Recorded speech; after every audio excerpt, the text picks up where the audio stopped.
สวัสดีครับวันนี้เรามาอยู่กับช่อง Altitude 609นะครับและมาอยู่กับรถที่มีเครื่องยนต์ใหญ่ที่สุดที่ผมเคยขับขี่มานะฮะ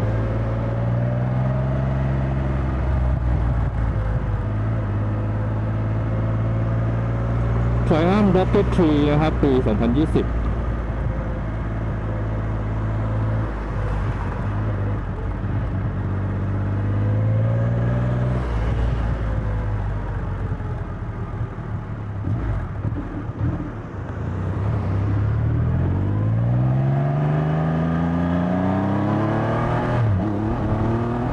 โอ้โห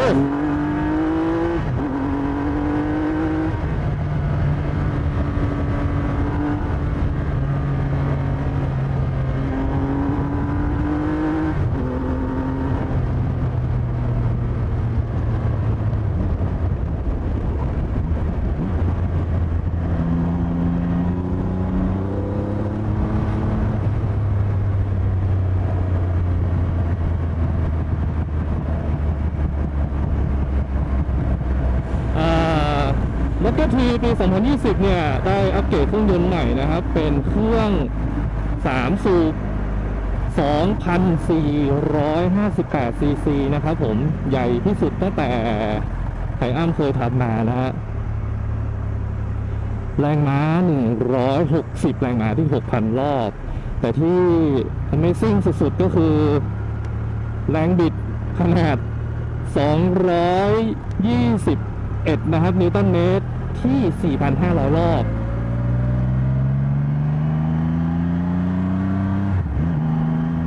ถ้าขี่ช้าๆมันก็นิ่มดีนะแต่ว่าแรงบิดเขาอะ221ที่4,000กว่าก็จริงนะแต่ว่ามา200นิวตันเมตรตั้งแต่ 2,000 รอบ 2,500 รอบละนั่นก็คือไอ้คันนี้จะมีแรงบิดมากกว่าตัวพันเกือบ2 เท่านะครับที่รอบแค่ 2,000 กว่าแค่นั้นเองต้องเปิดให้ช่างคอนโทรลนะครับไม่งั้นไม่ไหวฮะ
ก็เอาตรงๆนะครับแรงเกิน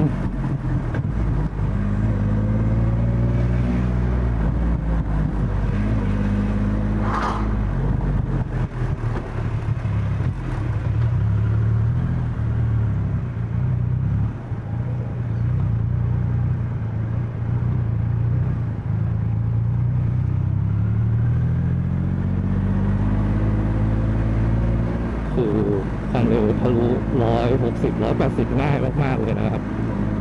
ก็พิกัดรถอย่างอื่นเนี่ยก็จะมียางนะครับอย่างหน้า150นะครับยางหลัง240อันนี้จะเป็นเหมือนกับตัวเก่านะครับที่ไม่เหมือนเลยคือน้ำหนักเนี่ยเบาลงไปเยอะนะครับน้ำหนักรวมของเหลวคันนี้317กิโลกรัมนะครับก็เห็นแล้วเบากว่าตัวเก่าประมาณ40-50โลเลยนะ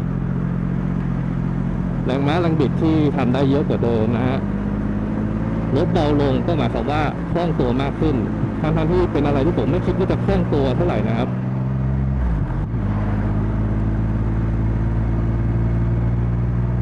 ขี่ช้าๆเนี่ยก็เรียบร้อยดีแต่แค่เติมคันเร่งไปนิดเดียวก็แหมมันเรียกพละกำลังได้เยอะเกินนะครับแล้วก็เร็วเกินไปซะด้วย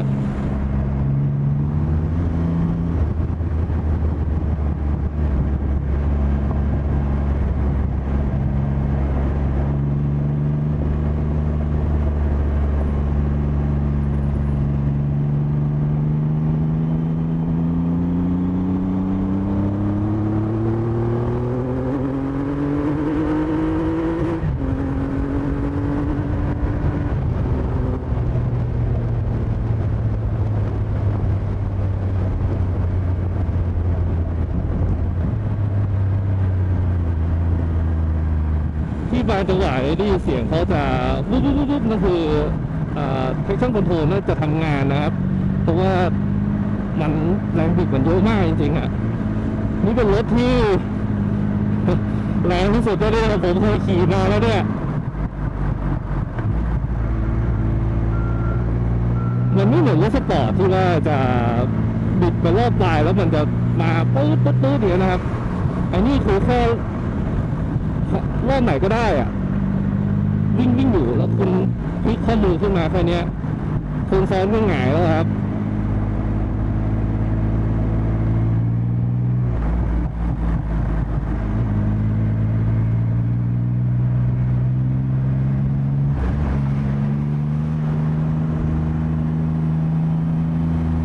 ฟีลลิ่งคันเร่งคันนี้ค่อนข้างเหมือนทับตันนะน่าจะใช้รูปแบบเดียวกันเลยใช้เซตติ้งคล้ายๆกัน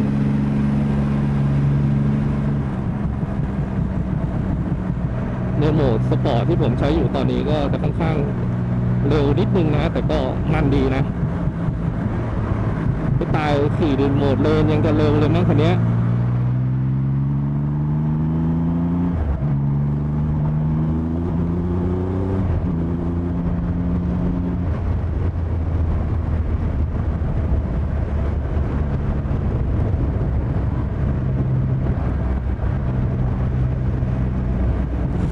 ถ้านั่งก็จะออกไปสไตล์ครูเซอร์นะครับเท้าจะยื่นมาข้างหน้าหน่อยหนึ่งแต่ก็ไม่มากเกินไปนะเป็นครูเซอร์เป็นโรสเตอร์นะครับ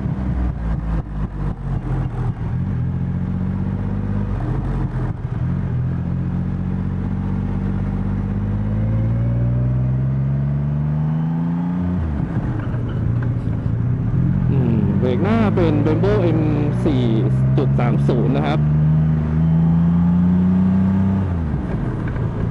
เบรกหลังนี่แน่นอนว่ามันไม่ค่อยอยู่ มัน ABS มันทำงานเร็วนะ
ส่ใจของรถน้ำหนัก300กิโลเนี่ยก็คือ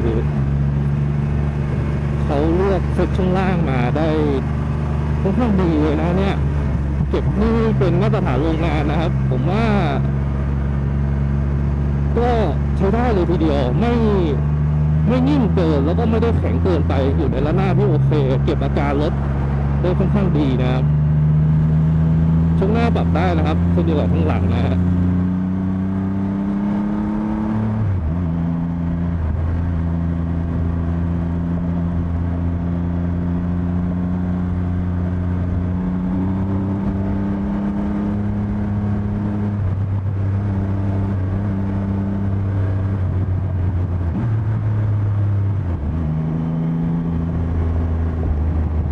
มุมเหล็กที่ 27.8 นะครับเกือบ28 องศาเนี่ยทำให้รถคันนี้เป็นกึ่งออกไปทางจะเป็นทัวร์เลอร์ก็คือคอหน้ายาวครับแต่ว่ามันไม่ได้ยาวจนเกินไปแล้วยังอยู่ในระนาบที่พลิกรถทำอะไรได้ง่ายอยู่อาจจะต้องคนเสียแล้วต้องโหนตัวสู้รถนิดนึงนะ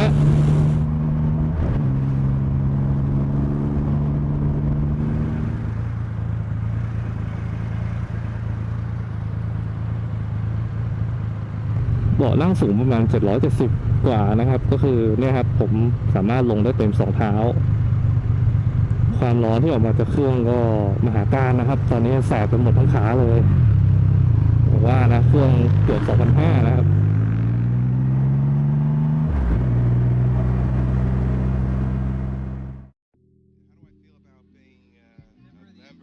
เอาละครับเดี๋ยวเรามาดูองค์ประกอบโดยรวมของรถกันนะครับขอพูดเร็วๆโดยใช้วิธีพากย์ก่อนนะครับเนื่องจากว่าตอนที่ไปถ่ายเนี่ยเสียงแทรกเข้าไมค์เยอะมากนะครับอย่างที่บอกไปตอนต้นนะครับ 2,400 กว่านะครับเกือบ 2,500 ซีซีอัปเกรดมาจากเดิมนะครับจากเดิมประมาณ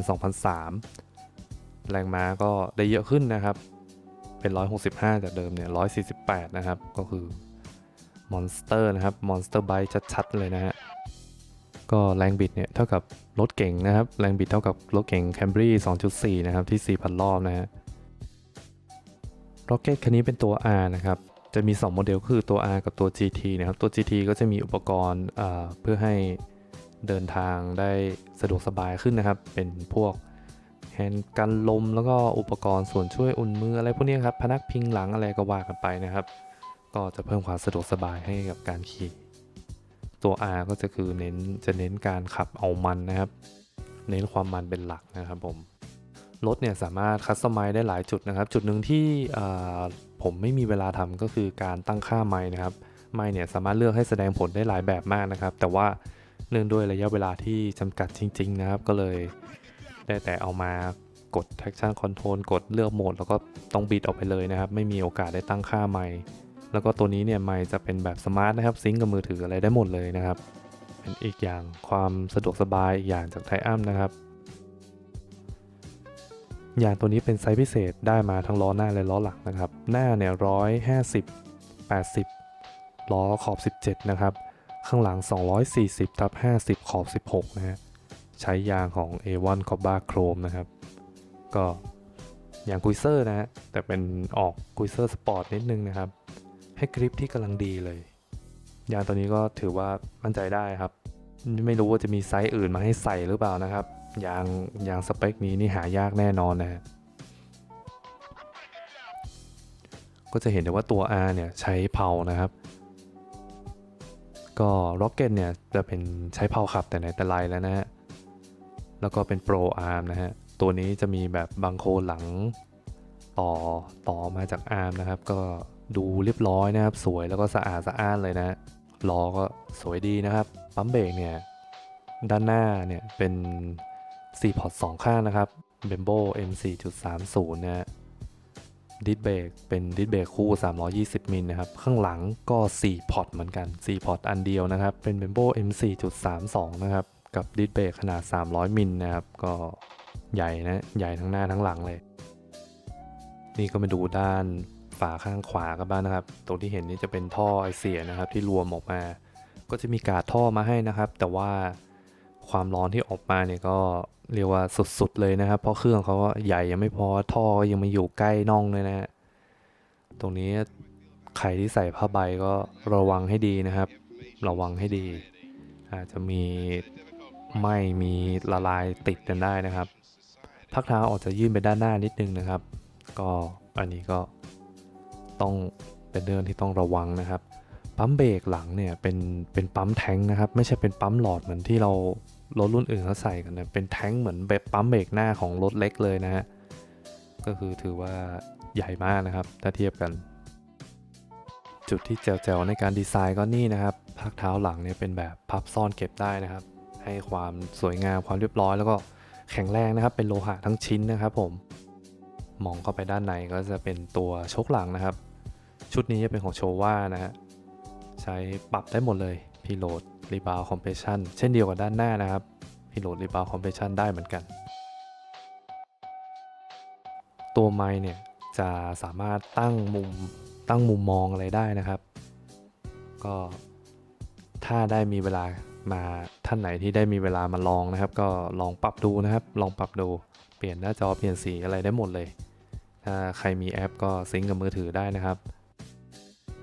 รถคันนี้เนี่ยนอกเหนือจากหม้อน้ำแล้วเนี่ยตัวนี้มีออยล์คูลเลอร์ให้ด้วยนะครับจะอยู่บริเวณด้านล่างของหม้อน้ำนะราคาเนี่ยอาจจะสูงอยู่บ้างนะครับที่ 955,000 แต่ว่าอุปกรณ์ที่ให้มาเลยเนี่ยก็เรียกว่าครบเครื่องนะครับทีนี้เรามาดูจุดสังเกตของคันนี้กันบ้างดีกว่าจุดสังเกตของคันนี้ก็จริงๆก็ไม่ค่อยมีอะไรมากนะครับเนื่องจากรถคันนี้ผมว่าเป็นรถที่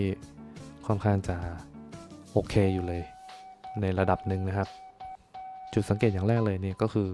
ช่วงพักเท้านะครับที่ผมบอกไปแล้วว่าเป็น forward control นะฮะด้านขวาเนี่ยค่อนข้างจะใกล้ชิดกับถ้อยเสียเยอะมากนะครับก็ต้องระวังกันให้ดีนะครับ